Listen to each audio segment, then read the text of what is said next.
Okay. Hannah's, okay, she said okay. Cool. Good evening and welcome. Recording in progress. This is the City of Auburn study session, June 27th, 2022. Call this meeting to order. This evening's meeting is being held both virtually and in person. Hannah, will you please call roll? Deputy Mayor Jayraj, I'm here. Councilmember Baggett, Excused? Councilmember Baldwin, Here. Councilmember Brown, Here. Councilmember Malinga, Here. Councilmember Stearns, Excused? Councilmember Trout Manuel. Excused. Thank you, Hannah. Do we have any announcements, reports? No, Chair, we do not. Thank you. Tonight, we do not have any discussion items for council on the agenda. We will move to finance, technology, and economic development discussion items that will be headed up by Vice Chair Kate Baldwin. Thank you, Deputy Mayor. Our first presentation of the evening will be a presentation by Jen Francis and Abid Rahmani on economic development plans and policies.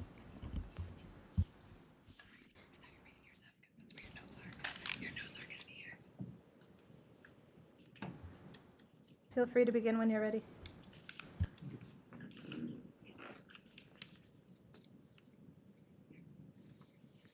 Good evening, Deputy Mayor, Council, and Mayor. First of all, thank you so much for having us tonight to do a presentation on the economic development. My name is Abid Rahmani. I'm the new City Economic Development Coordinator. Tonight, I'll be kicking off the presentation, and then I'll pass it on to Jen Francis, the Economic Development Manager. I'll be covering the economic development element portion, and then she will be covering the 10-year economic development strategic plan. This slide should be page 4 on the package that you have.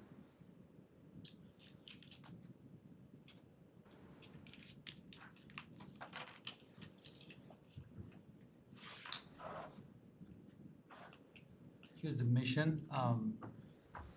The mission statement that we have from the economic development perspective. The City of Auburn has a robust, multicultural, and diverse community where businesses seek to locate, people desire to visit, and where residents enjoy a range of commercial offerings. Auburn has always made it easy for the businesses to enter in the marketplace, encounter ideal conditions for their long-term success, and become rooted and involved in the community. Here is a little history about the economy of the Auburn. So economic revolution that happened in 20th century, agriculture and railroad. Historically, a variety of factors have shaped Auburn economy. At the turn of 20th century, the city offers services to support agriculture and railroad services. Retail opportunity in downtown. Downtown offers full range of services and retail opportunity. Automobile industry, in the later years, automobile sales become a significant factor for the Auburn economy. Shopping malls and retail trends. As urbanization of the region expanded to include Auburn, the vitality of downtown Auburn was impacted by the new shopping malls that were located outside the community. Large industrial and warehouse operations. At the same time, Auburn saw increased importance as a home to large industrial and warehouse operations. Economic revolution after 90s. Large retailer between 15th Street Northwest and 8th Street, such as Fred Meyer and Lowe's. Development of Super Mall, the outlet collection. The development of Super Mall, now called the Outlet Collection, in the 90s led Auburn becoming a major player in the regional retail market. Auburn shoppers no longer needed to leave the city to visit retail malls for many of their purchases. Emerald Down, and Muckleshoot Casino. In the same decade, Emerald Down and Muckleshoot Casino also contributed to the commercial recreation facilities in Auburn and their associated employment growth. Values. I'm sure most of you have seen and heard of those values, but I'm gonna talk a little bit from the economic development perspective about those values. So first of all, character. Our cultural diversity has been leveraged to bind our community, expand our market, and celebrate cultural traditions. Wellness. We are a safe community with a walkable commercial district where there the perception and reality are that the crime activity is low and public safety staffing meet or exceed the community's expectation. Service. Our community development strategies focus on both supporting the existing business community as well as recruitment of the new business to expand and diversify the city's quality of place. Economy. We are able to measure and achieve defined targets for manufacturing, service, retail jobs, and revenues. Celebration. We actively promote our local businesses and have been successful at making our residents more aware of what is available locally as well as attracting visitors from beyond our city. And the second last is environment. Our economy is growing and diversifying because of our effort to protect our rivers, streams, wetlands, and other environmental resources. And the last one is sustainability. Our residents are staying in Auburn to work and shop, and we are widely considered a regional dining, shopping, and entertaining destination. So this is the objective that we have set for the City of Auburn. Objective number 1, promote a diversified economic base capable of withstanding changes in interest rate, inflation, tax structure, and market condition. City promotion of new industries shall be directed at attracting businesses that diversify the city tax base and offer secure quality employment opportunities. Emerald Down and Muckleshoot Casino, also the outlet collection, offer opportunities for economic diversification that should be optimized by the city. The importance of downtown Auburn is a unique retail environment and sub-regional center of the commerce should be considered in the city's economic plan. Next objective, produce a commercial and industrial siting policy that are based on the assessment of the local needs and availability of transportation and other infrastructure required to serve it. Development of the industrial area should be based on performance standard appropriate for their site, with appropriate flexibility within those standards to accommodate changing market condition. Land uses that serve regional needs and purposes such as major industrial plants must be separated from the community serving uses in order to minimize traffic and other conflicts.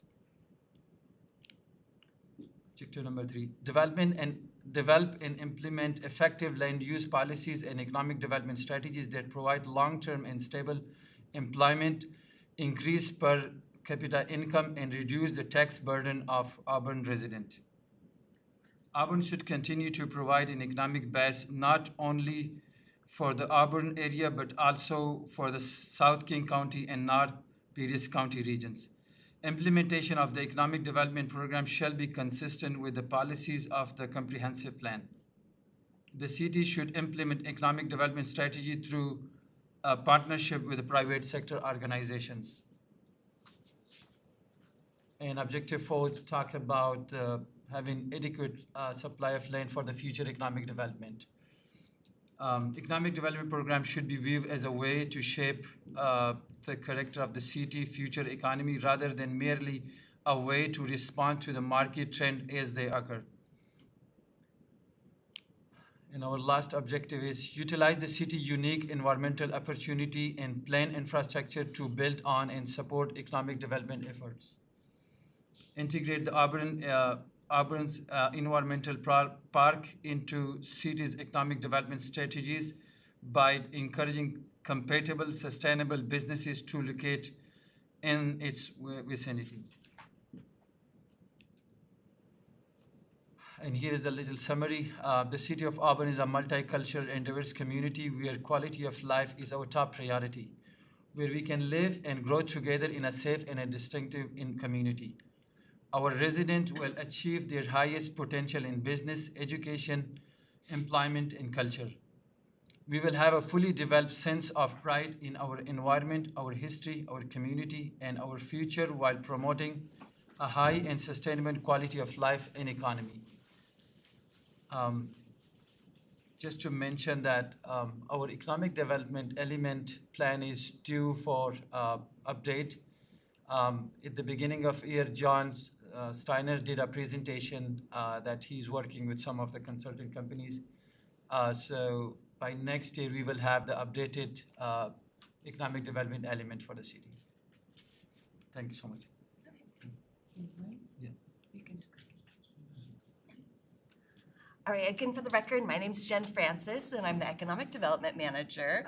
My portion Jen, of the presentation One is... second. Sure. Counselor, are there any questions on the first portion? Councilmember Brown? Thank you very much. I really appreciated the presentation. I really loved the summary at the end.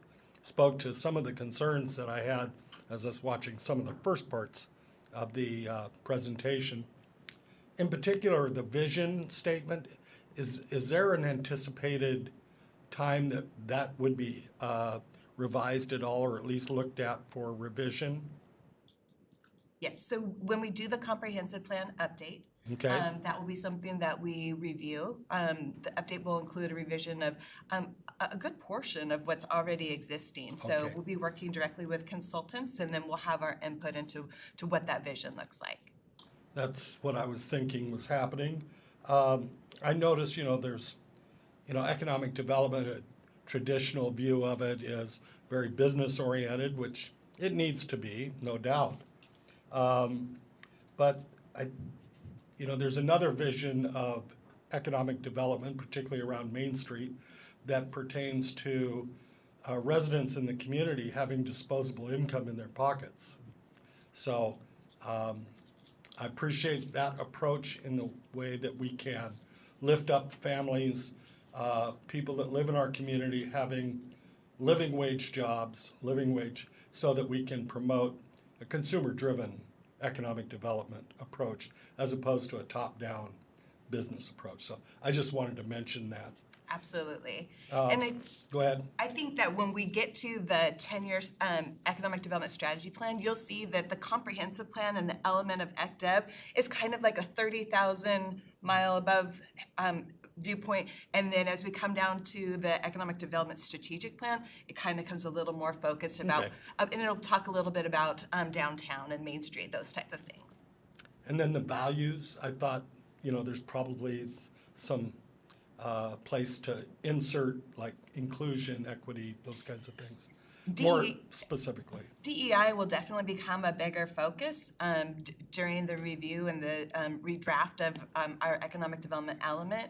And that's because in 2015, when they were created, there wasn't such a large focus on DEI. And that's something we'll definitely need to step back and approach thoughtfully. Thank you.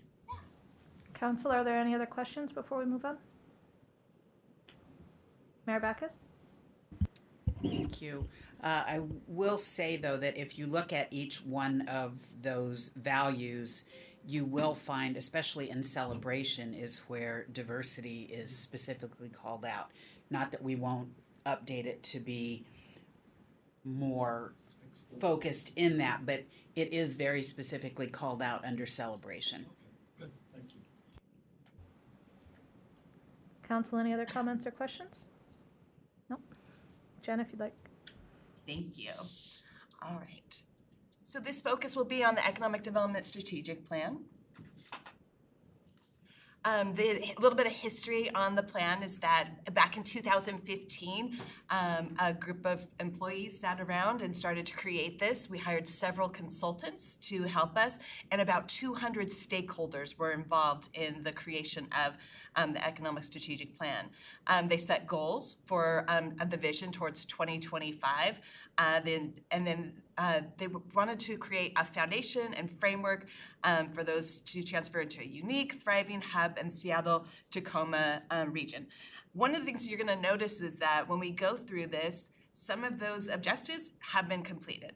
Some of those objectives have not been completed. And then some of those we're working on. So we'll see those to come here soon. All right. Our 4 focus areas are going to be the delivery, product, place, and messaging. And the first one is delivery. So one of the most important things we do in economic development is going out and visiting those businesses. We get to visit those businesses in good times and in bad. So as late as last week, we were out immediately downtown when the windows had been broken on Main Street and on A Street. Abid was sent down to Main Street immediately and started talking to the business owners, letting them know we're going to be helping with the cost of the replacement of those windows, giving our business cards to every business owner that had been impacted, and then letting them know that if something happens in the future that we're here for them and they can just call or email us and we'll be available for that. We'll be processing the reimbursement of those invoices as they give them to us for the cost of those glass window replacements. The other thing that we really enjoy right now is the Business Connect events. You'll see that the first half of the year has already gone by, so we've done some of those Business Connect events spread out all through the businesses throughout the city. So you'll see that we were over at the Outlet Collection. We were on the north side of Auburn at Return Home, again at the north side for Cafe Pacific, right there in the middle on 15th Street for Iron Horse Casino, then back to Main Street for CX, axe throwing, and then just last month we were at Emerald Downs. So we're spreading those communications and those Business Connect events all throughout the city. Next month, we'll be at G&L Automotive, where we'll have our networking event, and they'll also have a car show. We're really excited to be able to share that with them. And then in August, we'll be across the street at the Legacy Building, which is owned by Shag. We're going to head up to Lakeland Hills in September to Red Canoe, back down to Main Street at the Classic Farmhouse. November's a little to be determined. We haven't decided on our location. Then we'll end our holiday season at Orion Industries. So our product is Auburn. So we have a lot of partners that we work with, making this a location for people and businesses to come and locate. We have a wonderful partnership with the Greater Seattle Partners that send us requests of businesses that are looking for a new home. We work with CoStar to try to find a location for those businesses. So CoStar is a lot like a Redfin for commercial businesses. So we can go online, we can look up the size of a building, an office building, or industrial site, and try to match them up. It's like the matching game there. It's a bit of a dating process to be able to find their correct or best location for each business. And then Retail Coach provides us a good information about reports, what's missing, do we have a gap of businesses, types of businesses that are leaving the city, and how can we close in and recruit the businesses that we would like to have here so that we don't have that gap anymore. Our place. So Auburn is fantastic for a tourism location for people to come and visit. We have a fantastic regional transportation system with the Sounder coming through and a great bus transportation system that runs through here. We're focusing on the downtown revitalization, and some of that comes naturally and some of it comes under challenging circumstances like fires. So we're in the process of kind of redeveloping what the downtown looks like, and that is definitely a process for us. We also are working with the Chamber on our regional tourism. We have a partnership and contract with them that we are working closely with them to incorporate having more tourism come here.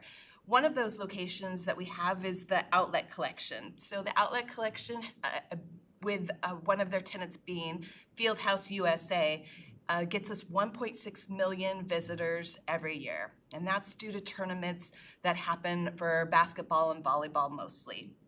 So those visitors come in, they're often there for 3 days, Friday, Saturday, Sunday. And we're going to be implementing a marketing campaign around that entrance so that folks, when they come, they know other places to go that are outside of the mall. So we'll have places that are up in Lakeland Hills. We'll have pictures and addresses of restaurants and breweries that are downtown. We'll have stores that are on Main Street and at the north end of Auburn as well. So that campaign and that tourism won't stop at the outlet collection.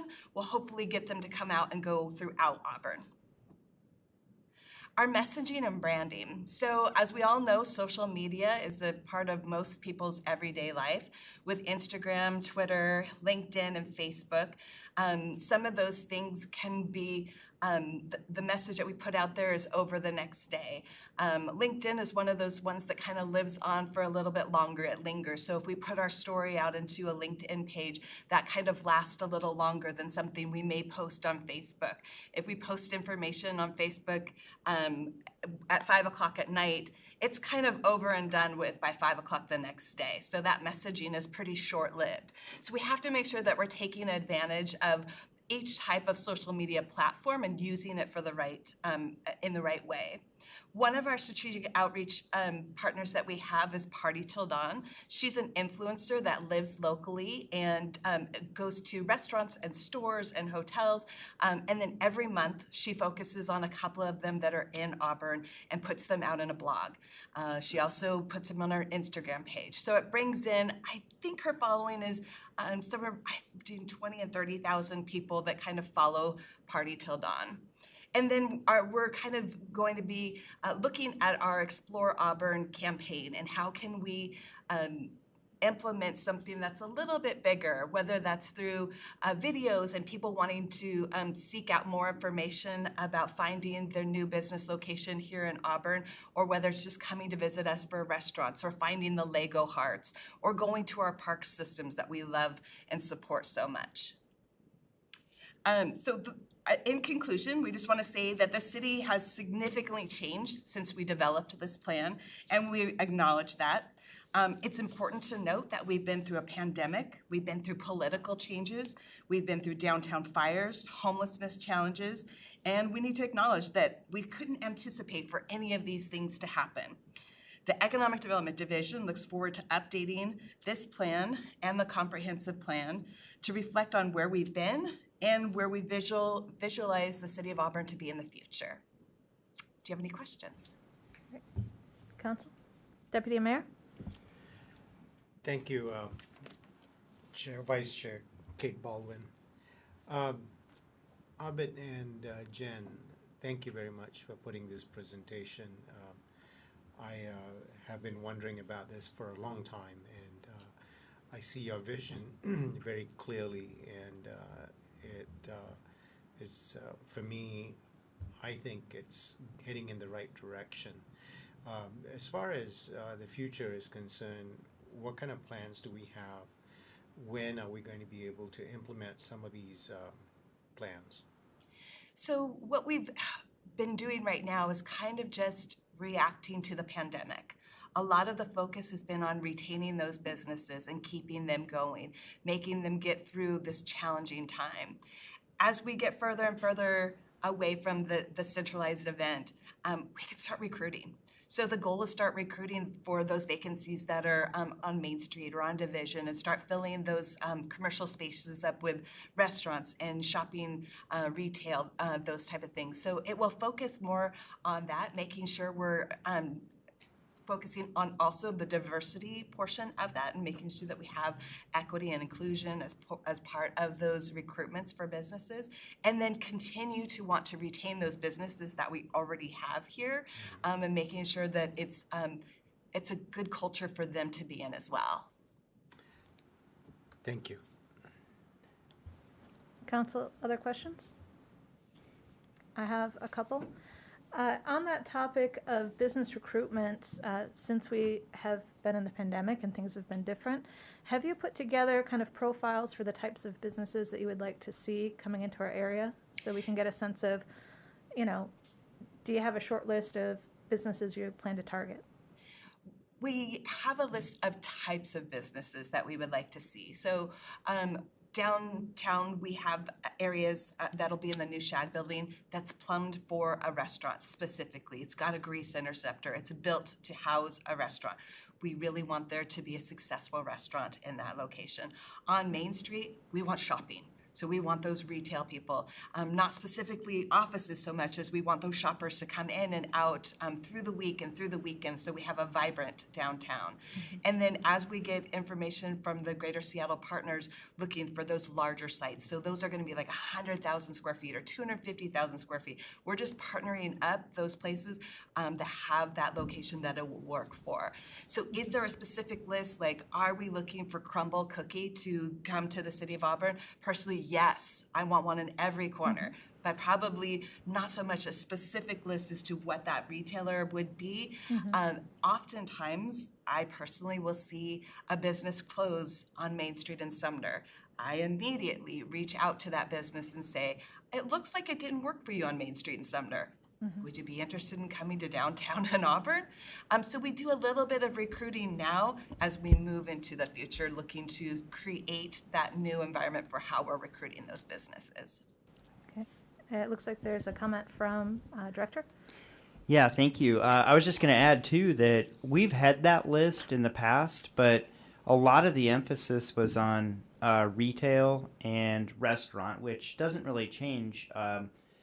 But the retail and restaurant industry has changed a lot. So we have to respond, and we haven't responded to that yet because, like if you look at the north end of Auburn where the drive-in used to be, the theater, you know, we have a vision for that piece of property, and that vision is challenged right now because building larger scale retail type activity, there's a little bit of fear in that industry in doing that just on the heels of the pandemic. So that's challenged the list that we've had historically and requires a little bit of attention on figuring out what we want and what's realistic and how to get it. Understood. Thank you. I was hoping that in the profile space there might be details such as if we want to keep the downtown core active longer throughout the course of the day, that a restaurant might have a profile to keep hours open later into the evening, for example. So those types of details that could make a difference for finding the right fit to help get that energy into the core.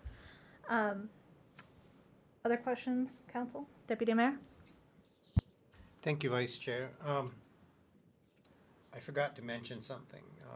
I really want to thank you both and the mayor for helping the windows situation and being at the place of business and helping them out. That shows that we care, and we do. So kudos to the city for doing what we did. Obviously, the mayor, who's been very much part of it. But thank you. I really appreciate it. Thank you so very much. On that note, I did have an additional question. Well, two actually. One in the space of earlier in this year, we had talked, I believe, with the Chamber regarding a contract for them in support of tourism. And I was hoping that we might be far enough into that contract that we might start to see some KPIs from that program. Do we expect that we'll have those for the next study session? What are we looking for? Key performance indicators. So to your point where you were talking about the different postings that we do in the social space. So what are the hit rates, response rates that we're getting for posts to LinkedIn, to Facebook, so we can figure out which are most effective for us? So I don't have that now, but that's certainly information that we do have, so I can get that information to you soon. Okay, that'd be perfect. And then following up on the heels of the comments by Deputy Mayor, as well as what you were saying at the end of your presentation, for sometimes there are unexpected things that we have to figure out how to respond to, balance, or accommodate for. And so one of the ones that I think is on my mind is for shoppers who are trying to come into the city, come into the core, be those consumers, be tourists or spend dollars or have fun. How are our business owners doing in response to homelessness and sort of people in the core that might be in their presence off-putting to traditional shoppers? So, of course, there's a lot of talk and discussion that happens amongst the business owners. They come to the DAC and talk to the executive director there. We talk to them. They're after an event, like having the windows broken that were on Main Street, there's a lot of discussion about, what we should be doing as economic development or as the city. And we just have to remain a positive attitude that we're there to help them and to help them thrive and to be able to know that on one tenant space, you have the chamber that's just located. One more tenant down, you've got the DAC that's there. So the city and then our partners are embedded into the downtown core area. So I think that having all of us there within walking distance of those is very helpful. My understanding is that the Rottles have found a new tenant for their location. They had closed down that store, so they're working with someone hopefully to create a makers market in that area there. So there could be new tenants that are going to be filling that space. So I think it remains positive. It just takes us to encourage those things and to be responsive when things do happen so that they see that we care and that we're part of the solution for them. Okay. And final question, when those events occur, such as the windows breaking, I think maybe if where does the funding come for those types of items as they surface? Do we have maybe some sort of rapid response funding available so we can be prepared for that in the future? I don't know that we have that. Well, I would say that what we have access to are facade improvement funds, and we are based upon some designations that exist in downtown, and these designations don't exist throughout the city, so it's really important to be clear about that. But if there's exterior damage to a building in the downtown core, we have access to facade improvement funds, and we have access to another source of funds if it's graffiti related. Right. So we need to do a better job at advertising that. I mean, to be transparent and honest. Not every business knows that those programs exist. So that's one thing that we've talked about is, we've had some conversations with the police department as well, as how to make sure businesses know more about those resources and aren't necessarily just finding about them in a kind of a moment of crisis that they're experiencing. All right, perfect, thank you. Yeah, to know that those programs are out there, I think would be a great relief to our business owners as well as people interested in coming to Auburn with their businesses. So that wraps up my questions. Any others from council? Nope. Thank you for your presentation. This was fantastic.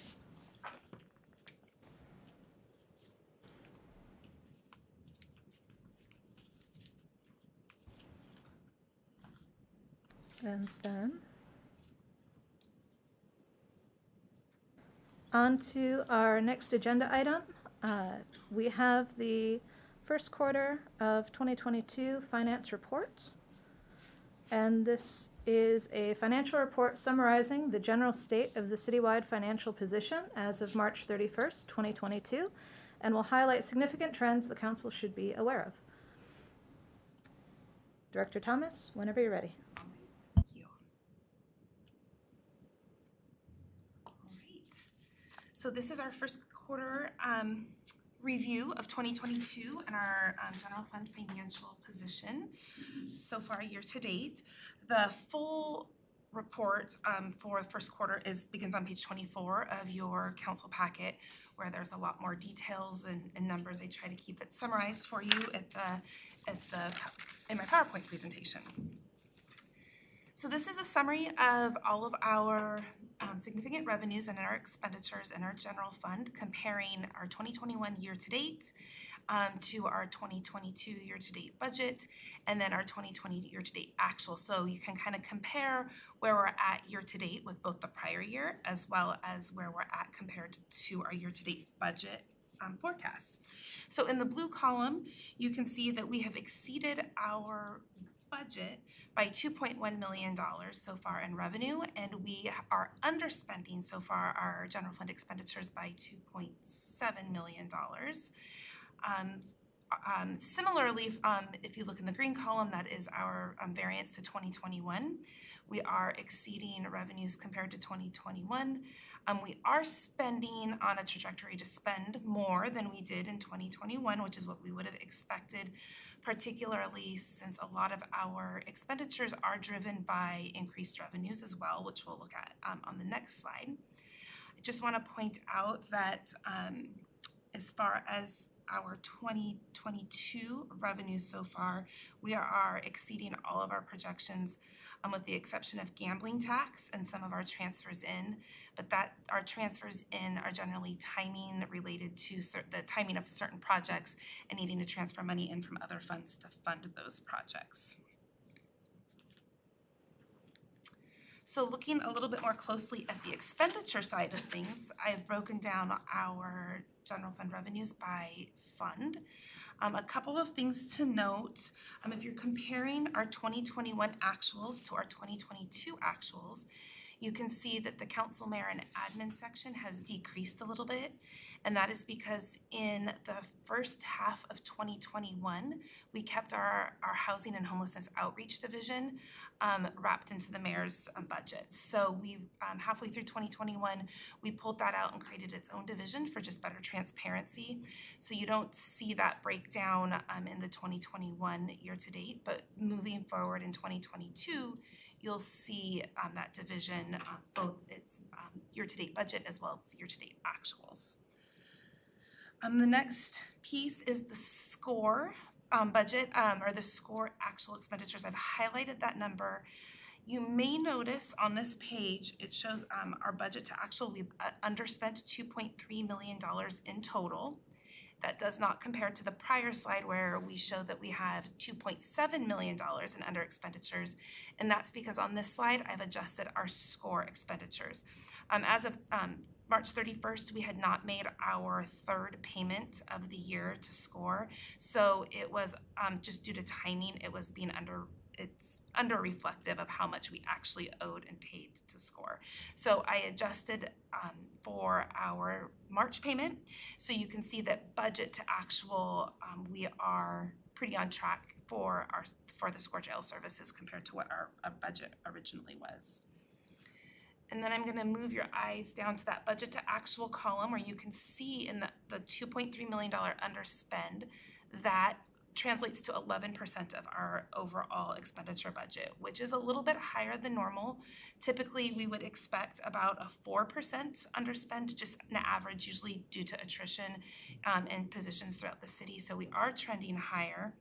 However, I think that we're going to be a little bit closer to budget this year than we were last year specifically, just because we have a couple of our larger departments that are starting to pick up their spending in 2022 and compared to 2021. They're not coming close to spending more than their budget. They're just actually starting to spend down some of their budget on track as we would have normally expected. Those departments you can see are community development, the police department, and then parks, art, and recreation.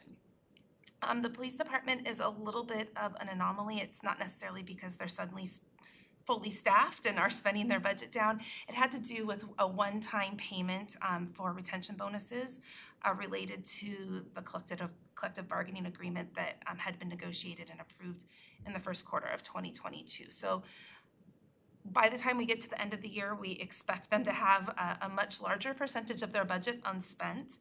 But right now, that $650,000 that they paid out for retention for the retention bonuses is eating down some of their underspent. But they'll catch back up. I'm confident.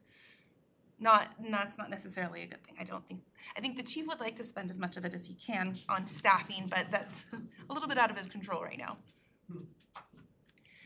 So moving on to revenues.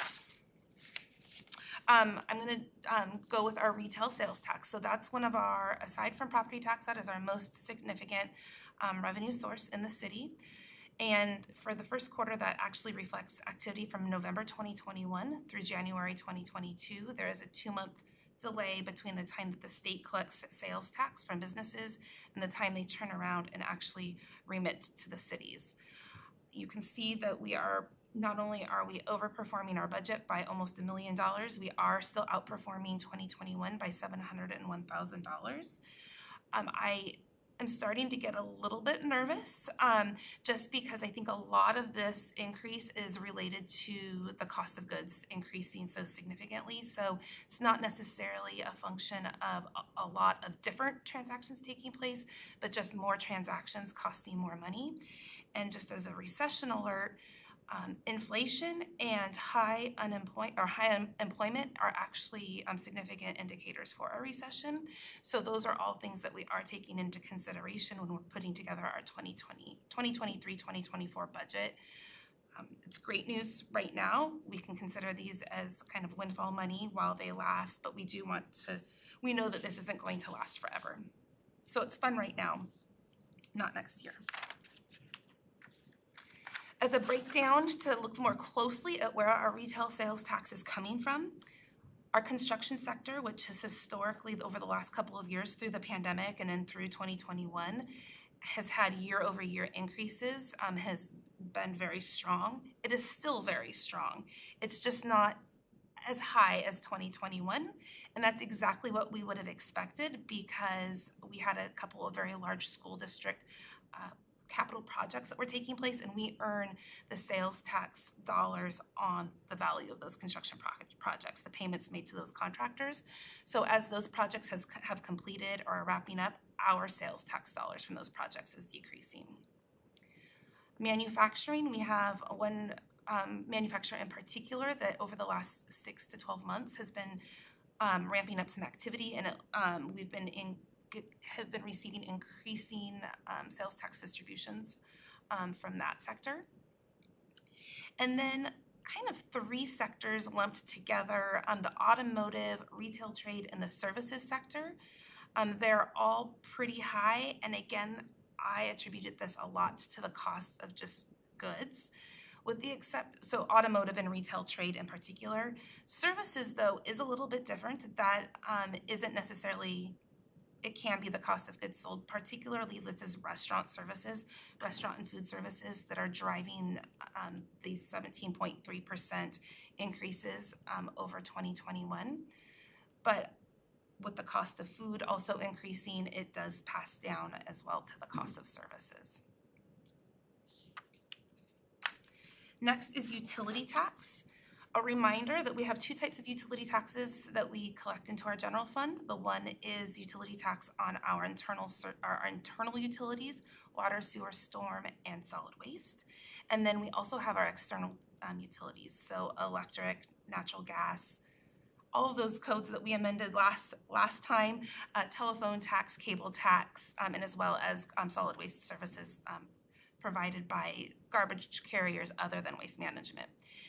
So we are over budget as well as over the prior year by $504,000 compared to our budget, and we're $670,000 over our prior year. And this is attributed to 2 things. One, it's exclusively our internal utilities that are driving these increases. Our external utilities are really consistent year over year. So our 2021 is very similar to 2022, so this is our internal utilities. For some reason, in the first 3 months of 2022, we had more water sales than we had in 2021. So we've just had a higher volume in revenue, which means more tax because the tax revenue is a percentage of the overall water revenue. The other piece is our solid waste internal utility. We changed our contract, or we had entered into a new contract with Waste Management at the end of 2021. And that also meant rate increases for our solid waste users. And so again, with the increased solid waste rates and increased solid waste revenue also means increased utility tax into the general fund as well. Building permits, this is usually a really good indicator of kind of what we can expect in future construction sales tax in the future. Still, our building permits are looking very strong. The construction activity is doing well, at least on what we can see on the horizon. We are $174,000 over our budget, and we're $54,000 under the prior year at the same time. We actually issued more permits. We issued 78 permits versus 71 at the same time last year. We just have the average permit value is less this year than it was last year, and really that's a function of we've issued fewer commercial project permits and more residential and multifamily type project permits, and so those values tend to be smaller per permit. Our intergovernmental revenue includes grants, state, local, federal grants. It also includes our Muckleshoot Indian Tribe Compact and state shared revenue, which is a distribution. We get back a portion of the state's sales tax that they collect. They redistribute a portion of that back out to the cities. Also in that state shared revenue is our streamlined sales tax revenue, which we got back mid-year last year, our motor vehicle excise tax, and our marijuana and liquor profits. And that's it. Those are all the different categories in that state shared revenue. We are exceeding our budget by $73,000. There's not really one particular revenue that stands out. We just have small variances across all of those different revenue types that are making up that $73,000. And then we are $698,000 over the 2021 year to date. But this is not necessarily accurate because of the streamlined sales tax, and both the streamlined sales tax and the MIT compact was a timing issue on when we actually received our revenues in 2021. We didn't receive our first distribution of the streamlined sales tax mitigation money until mid-year last year. As you recall, that money wasn't restored until after the first quarter of last year, so we didn't receive that money until the second quarter last year. So when you're comparing the prior year through March, you're missing that revenue. And the same thing with the compact.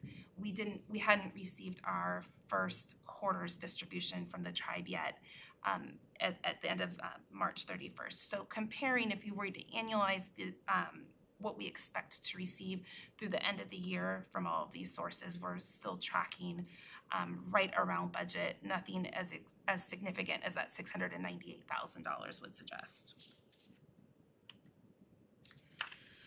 Charges for services, we have 4 primary categories where we record and receive our charges for services in the general fund. The first is the general governmental fund.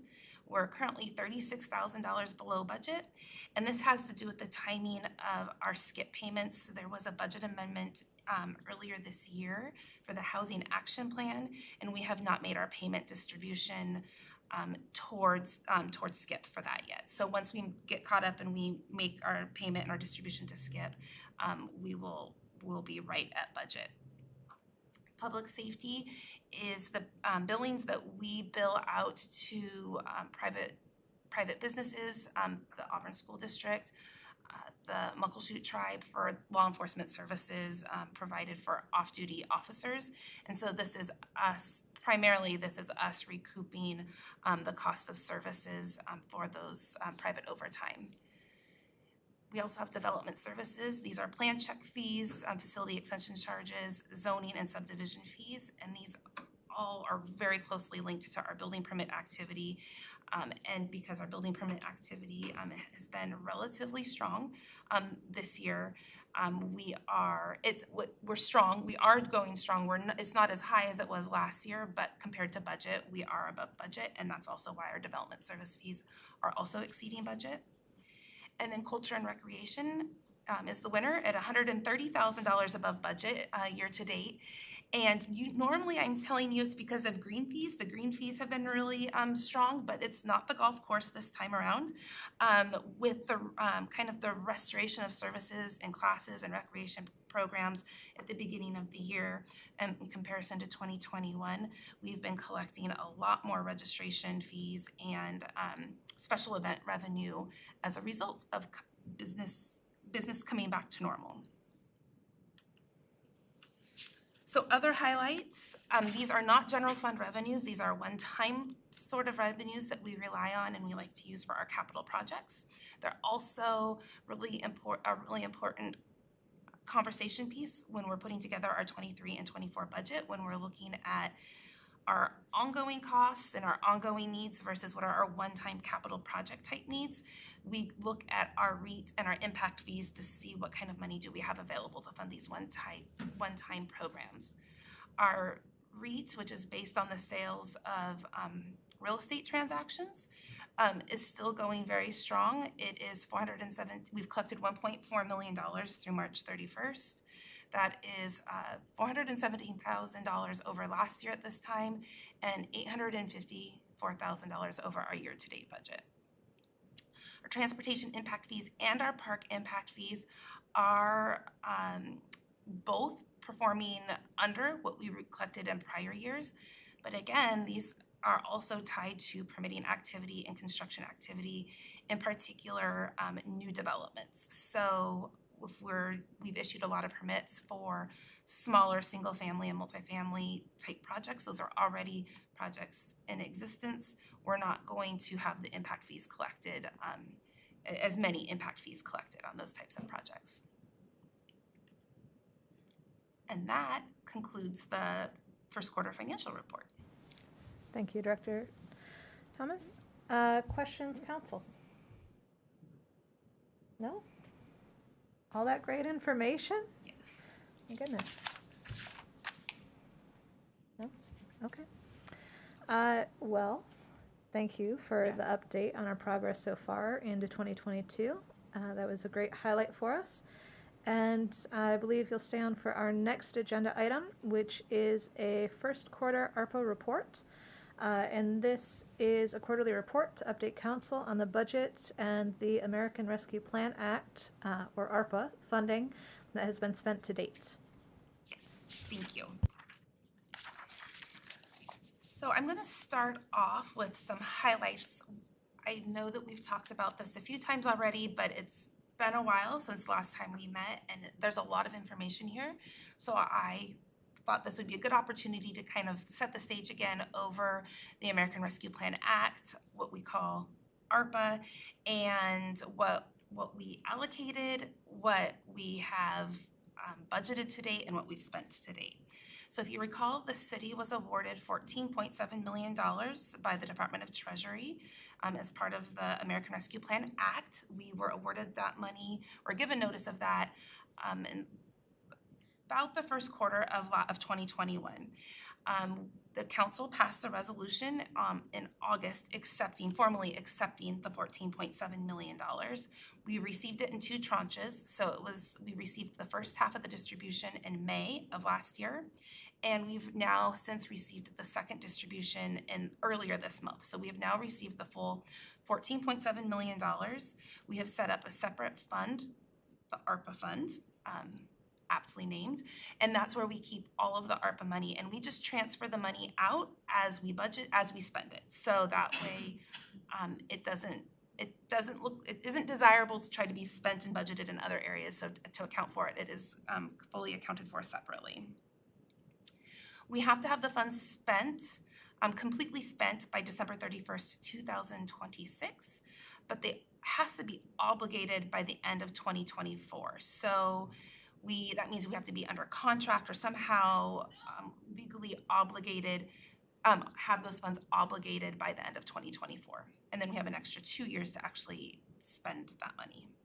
There are 7 primary allowable spending categories that's allowed by the Department of Treasury, and that's the supporting public health response related to COVID, mitigating negative economic impacts.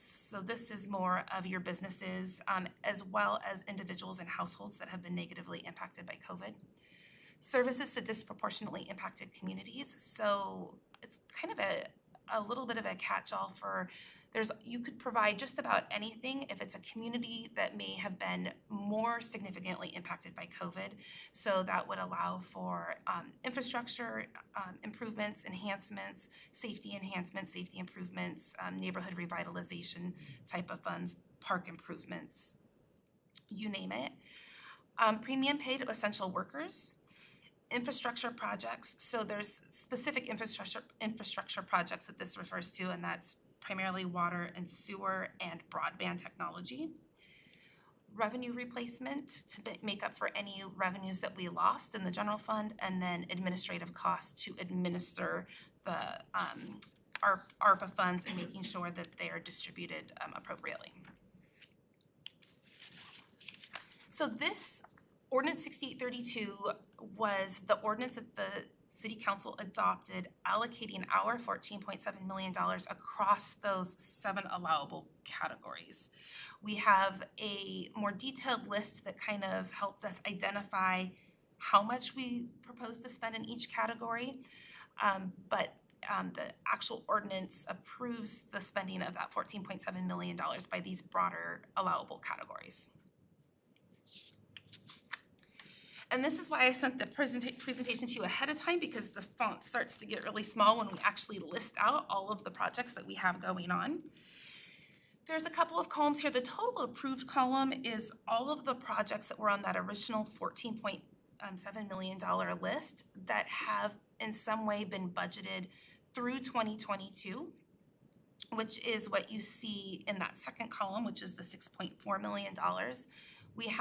That's how much we've budgeted in 2021 and 2022.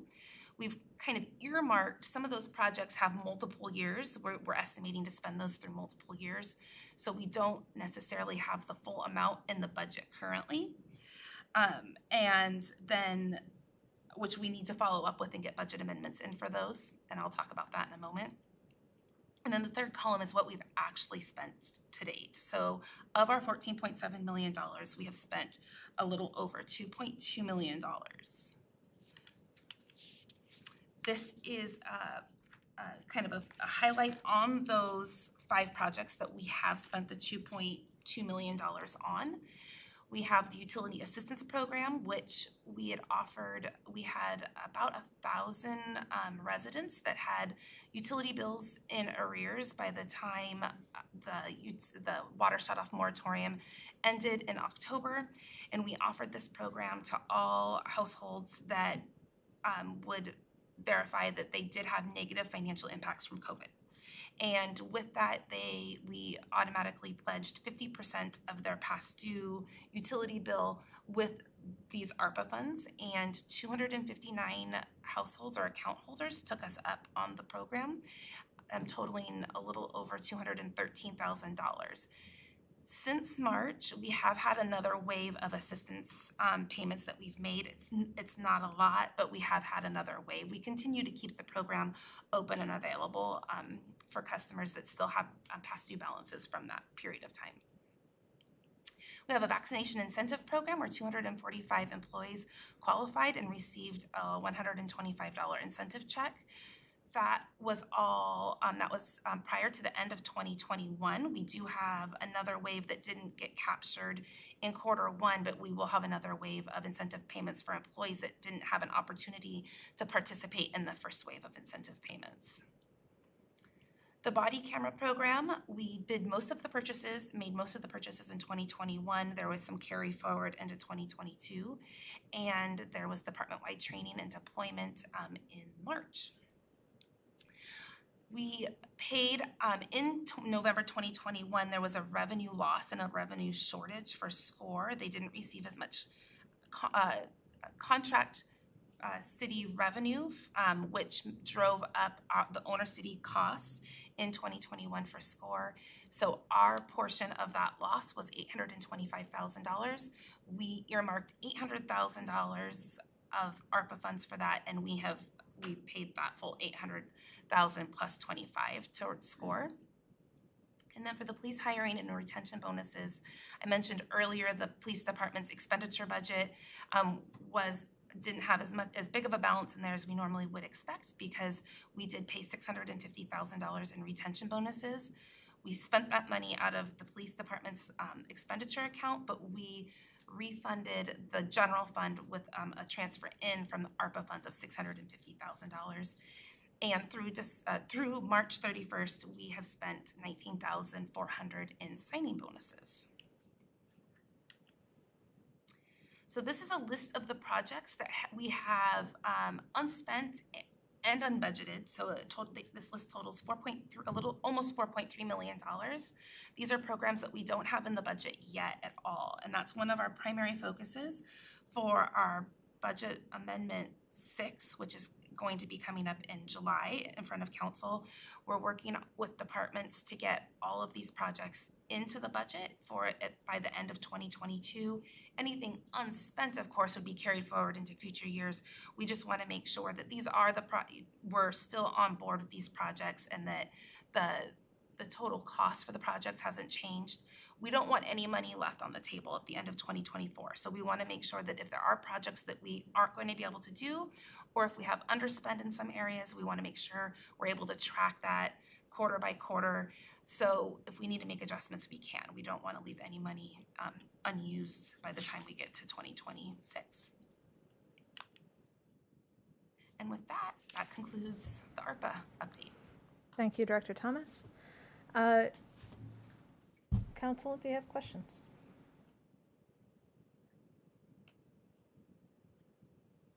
I guess I have a question. Sure. Councilmember Brown? Thank you very much. Great report, and thank you. I don't see you sweating bullets, so it's good to see that, or lack of that. I was curious about one area, hazard pay. I know that can be problematic. I noticed we did not expend any funds on that. Is there a strategy there, or what was the thinking on that? Well, that was part of the ad hoc committee's consideration. We had several programs and several items that we considered, and what came out of the ad hoc committee, and then with further conversation with the council, it was decided not to have hazard pay. But what we did put in there, and this would have been at the benefit of the police guild, is the retention bonus. There was some issues over the constitutionality and what the Washington state law would allow us for paying hazard pay on a retro basis. So it made things a little bit more complicated with, who do we allow hazard pay to and who don't we? And so we thought that we would try to take that into consideration in other projects and other categories. So the gifting of public funds was an issue. For the retrospective, yeah, if we were going to look at hazard pay on a retrospective basis, okay. Correct. All right, thank you. Thank you, Councilmember Brown. Any other questions? I suppose you're left with mine. So my question would be, with the additional ARPA supplement that you sent over this afternoon, if we have additional feedback or commentary ahead of that showing up in July, what's the best way to facilitate that conversation and getting that information back to you? Well, one, I think the intent is anything that goes into that budget amendment would be all items that had been previously approved, at least generally, by council action and had been advised by the ad hoc committee. So that's been really our working list since the council adopted that plan in August of 2021. Mm-hmm. Of course, when we bring the budget amendment to council at study session, that would be an opportunity to pick particular programs, ask questions about those, and maybe even discuss the funding of additional programs. We couldn't add programs without taking something away right now. We've kind of earmarked all $14.7 million. Mm-hmm. No, that's understood. I think as I was looking at the list, what stands out to me in that space is, I think we all know Auburn continues to struggle in dealing with the increase of homelessness within our community. And so when I see $500,000 earmarked for encampment cleanup, that's only cleaning up a problem that's going to continue to persist. That doesn't address any funding in this one-time opportunity that we have towards getting to the root cause. And so as we examine the programs that are on the table and the opportunity that's available to us, I hope that we'll take a moment and figure out how we can best address the issues that our city faces. Mayor Backus? Thank you, Councilmember Baldwin. If you will look at that list on page 3 that has current and budgeted projects, you will see that there is emergency housing voucher program of $2 million, which we have $250,000 of that budgeted currently. So that is a significant amount of funding that will be utilized to address exactly what you're talking about. Thank you. It is still less than the $500,000 for encampment cleanup. Pardon? The $250,000 that I see budgeted to date for vouchers is still less than the $500,000 earmarked for encampment cleanup. Yes, but all that is saying is budgeted to date. There is $2 million that is approved. We're going to be doing it in increments. We were not moving the full $2 million forward at one time. This will be an ongoing program over the next few years. So it would not be in our best interest to move the full $2 million forward without having an exact plan in place to utilize the $2 million now. So that's $2 million for us to utilize for exactly what you're asking about, which is addressing the root cause and supplementing the HEN vouchers and other vouchers that are already available for individuals experiencing homelessness. All right. Thank you, Mayor. Director Thomas, thank you very much. Any other questions, comments? That's all. Thank you. And Deputy Mayor, I believe it's back to you. Thank you, Vice Chair Baldwin. Council, we have come to the end of the council study session, and before I adjourn this meeting, I want to remind council that council rules have been emailed to every council member. I would encourage everybody to read it, read the council rules and make your amendments. When doing your amendments, please keep in mind as council members, you are only limited to policy and budget. With that, I call this meeting adjourned. I think they have hard copy. I don't know if it was emailed to them. You got hard copies? Yeah. Recording stopped.